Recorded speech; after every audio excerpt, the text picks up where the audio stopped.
శ్రీ మహాగణాధిపతయ నమః. మనం చాలాసార్లు ఏమనుకుంటామంటే గతంలో ఈ పొరపాటు చేసాం, మళ్ళా అవకాశం వస్తే ఈ పొరపాటు చేయకుండా ఉందాం అని ఒకసారి అనుకుంటాం. అలాగే మనం గతంలో ఈ తప్పు చేశాము, ఈసారి కనుక అవకాశం వస్తే ఈ తప్పు చేయకుండా ఈ సరైన నిర్ణయం తీసుకుని మన జీవితాన్ని బ్రహ్మాండంగా ముందుకు తీసుకెళ్ళగలుగుతామని ఆశపడుతూ ఉంటాం. ఇట్లా ఏదైనా సరే గతంలో చేసినటువంటి తప్పులు కానీ, మన వల్ల జరిగిన ఇబ్బందులు కానీ, మనకు తెలియకుండా జరిగినవి కానీ, తెలిసి జరిగినవి కానీ ఏవైనా సరే ఒక ఇబ్బందికరమైన పరిస్థితులు, దాని ఫలితాలు చేసినప్పుడు తెలివి కానీ, చేసిన తర్వాత మనకి చాలా బలంగా దెబ్బ కొడుతూ కనపడుతూ ఉంటాయి. అటువంటి వాటి నుంచి తప్పించుకోవటానికి ఒక 136 రోజుల పాటు, అంటే జూలై 27 2026 నుంచి డిసెంబర్ 10 2026 వరకు శని వక్రించి ఈ 136 రోజుల పాటు మనం ఏదైతే చెయ్యాలనుకుని మిస్ అయిపోయామో గత 2.5 సంవత్సరాల్లో, అది మళ్ళీ చేసి సక్సెస్ సాధించడానికి, జరిగిన తప్పులు దిద్దుకోవడానికి, జరిగిన ఇబ్బందుల నుంచి బయటపడటానికి ఒక 4 రాసుల వాళ్ళకి మంచి రాజయోగం ఇస్తూ అవకాశం ఇస్తున్నటువంటి శని వక్రగ్రహ సంచారం ఏదైతే ఉందో, ఈ 4 రాసుల వాళ్ళని ఏ రకమైనటువంటి నిర్ణయాలు తీసుకుంటే, ఏ తప్పులు సరి చేసుకుంటే ఎలా ముందుకెళ్ళచ్చు అనేటువంటి అంశం గురించి జ్యోతిష్ శాస్త్ర పరంగా కొన్ని సూచనలు, సలహాలు ఇప్పుడు నేను మీకు తెలియచేయడానికి ప్రయత్నం చేస్తాను. తర్వాతి వాళ్ళు వృశ్చిక రాశి వాళ్ళు. వృశ్చిక రాశి వాళ్ళు కొంచెం ఈ గృహాలు, స్థలాలు, పొలాల విషయంలో నిర్ణయాలు తీసుకునేటప్పుడు ఈ 136 రోజులు వీలైనంత వరకు వివాదాస్పదమైనటువంటి స్థలాలు, పొలాలు కొనుగోలు చేయవద్దు. అంటే డిస్ప్యూట్ ల్యాండ్స్, డిస్ప్యూట్ ఆస్తులు ఏవైతే ఉంటాయో వాటి జోలికి పోవద్దు. ఒకవేళ డిస్ప్యూట్ ల్యాండ్స్ ఏమైనా గతంలో మీకుంటే మీరేం చేస్తారంటే అది సెటిల్మెంట్ చేసుకోవడానికి కొంచెం టైం వెయిట్ చేయాల్సి వస్తుంది. అది 136 రోజులు వెయిట్ చేయాలి. అది చిన్న టైం ఏం కాదు, ఎక్కువ టైం ఏది అంటే ఈ సంవత్సరం డిసెంబర్ 10 దాకా మీరు ఎదురు చూడాలి. ఆ తర్వాతే మీ కోర్టు సెటిల్మెంట్స్ కానీ, మధ్యవర్తి పరిష్కారాలు కానీ అవుతాయి. ఈ లోపల అవ్వాలి అనుకుంటే తగిన పరిహార క్రియల్ని పాటించాలి. అలాగే వృశ్చిక రాశి వాళ్ళకి ఈ 136 రోజుల్లో శ్రమ ఎక్కువ, సుఖం తక్కువ. ప్రతి క్షణం పని చేస్తూనే ఉండాలి. ఒక రోబోట్ లాగా, ఒక మరమనిషిలాగా పని చేయాల్సినటువంటి సమయం ఇది. ఎంత పని చేసినా కుటుంబ సభ్యులకి తృప్తి ఉండదు. ఎంత కష్టపడ్డా ఎదుటి వాళ్ళని మీరు సాటిస్ఫై చేయలేరు. అలాగని చేయకుండా ఉండటానికి వీల్లేదు. ఇది మీకు కుటుంబంలో వర్తిస్తుంది, వర్క్ ప్లేస్లో కూడా వర్తిస్తుంది. అంటే మీరు ఉద్యోగం చేయొచ్చు, వ్యాపారం చేయొచ్చు, సెల్ఫ్ ఎంప్లాయ్మెంట్ కావచ్చు, ఏదైనా కావచ్చు. అక్కడ కూడా ఇదే వర్తిస్తుంది. మీరు ఎంత కష్టపడ్డా మీ కష్టాన్ని వాడుకుంటారు, మీ సలహాలు వాడుకుంటారు, మీ శ్రమని వాడుకుంటారు. పొగడ్తలను మాత్రం ఆశించద్దు. విమర్శలు ఖాయంగా వస్తాయి, దానికి సిద్ధంగా ఉండండి. విమర్శ వచ్చింది కదా అని ఈ 136 రోజుల్లో తీవ్రంగా ఎదురుదాడి చేయడానికి మాత్రం ప్రయత్నం చేయొద్దు.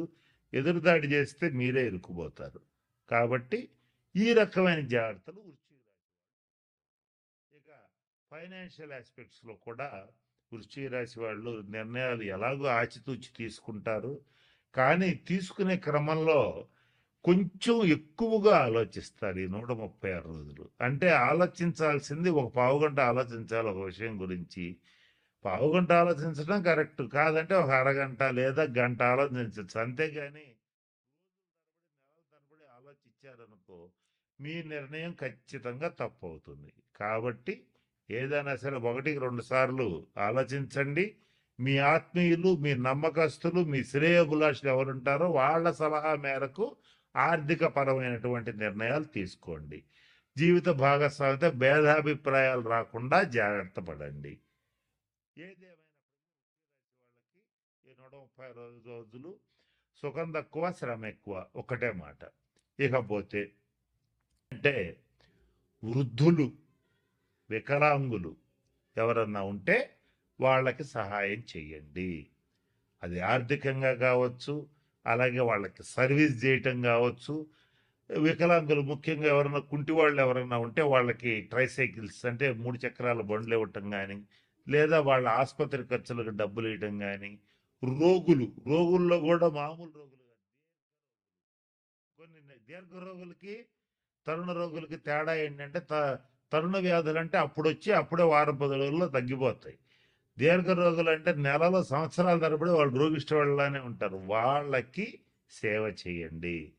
ఇంకా కుదిరితే ఈ 6 రాసుల వాళ్ళు ఎవరైనా రక్తదానం చేసే అలవాటు ఉంటే చెయ్యండి, అది మీకు మంచిది.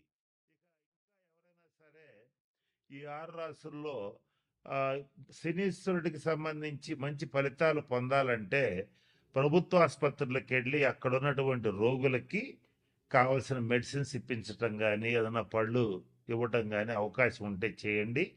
ముఖ్యంగా వృద్ధాశ్రమాలు, అనాథాశ్రమాలు కాదు, వృద్ధాశ్రమాలు ఎవరికైతే ఉంటాయో వృద్ధులకి సేవ చేయండి. వాళ్ళకి కావాల్సిన వైద్య సదుపాయం కల్పించండి, వాళ్ళకి కావాల్సిన సేవలు చేయండి. శని గ్రహం అనేటువంటి వృద్ధుల్ని సూచిస్తుంది, నల్లటి వాళ్ళని సూచిస్తుంది, కుంటి వాళ్ళని సూచిస్తుంది. అలాగే నలుపుకి సంబంధించినటువంటి విషయాలు, నూనెలకు సంబంధించిన విషయాలు, పత్తికి సంబంధించిన విషయాలు సూచిస్తుంది. ఈ 6 రాసుల్లో ఇటువంటి వాటికి సంబంధించి వృత్తి వ్యాపారాలు చేసేటువంటి వాళ్ళు చాలా జాగ్రత్తగా ఉండాలి. వీళ్ళకి తగిన నిర్ణయాలు తీసుకోవాలి, తగిన శాంతి పరిహార క్రియలు పాటించాలి. ఇలా చేస్తే ఖచ్చితంగా మంచి ఫలితాలు ఉంటాయి. ఇంకొక ముఖ్యమైన విషయం, శని ఎప్పుడు కూడా క్రమశిక్షణను కోరుకుంటాడు, ఆనెస్టీ, నీతి నిజాయితీలను కోరుకుంటాడు. ఈ 6 రాసుల్లో ఎవరైతే నీతిగా నిజాయితీగా ఉంటారో, క్రమశిక్షణతో ఉంటారో, పరద్రవ్యాన్ని ఆశించరో, అంటే ఎదుటివాడి ఇల్లు కొంప కొల్లగొట్టి కాజేయాలనుకోరో, వాళ్ళకి మాత్రం మంచి ఫలితాలు ఉంటాయి. ఏదైతే నేను చెప్పినట్టుగా ఎవరో ఒకళ్ళ ఆస్తి కలుపుకుందాం, ఏదో ఒక రకంగా వాడి ఆస్తి వాడిని బెదరగొట్టో, భయపెట్టో, లేదా ప్రలోభాలకు గురి చేస్తూ లాక్కుందాం అనేటువంటి వాళ్ళు కానీ, తీవ్రంగా మద్యపానం చేసేటువంటి వాళ్ళు కానీ, అలాగే నిషేధిత ప్రదేశాలు అంటే జూద గృహాలు, వ్యభిచార గృహాలు, ఇటువంటి వాటి దగ్గరికి వెళ్ళేటువంటి వాళ్ళు కానీ, వాళ్ళని మాత్రం ఈ 136 రోజులు కర్మకారకుడైనటువంటి శనీశ్వరుడు ఖచ్చితంగా ఇబ్బందులు పెడతాడు. కాబట్టి వాటి జోలికి ఖచ్చితంగా పోవద్దు.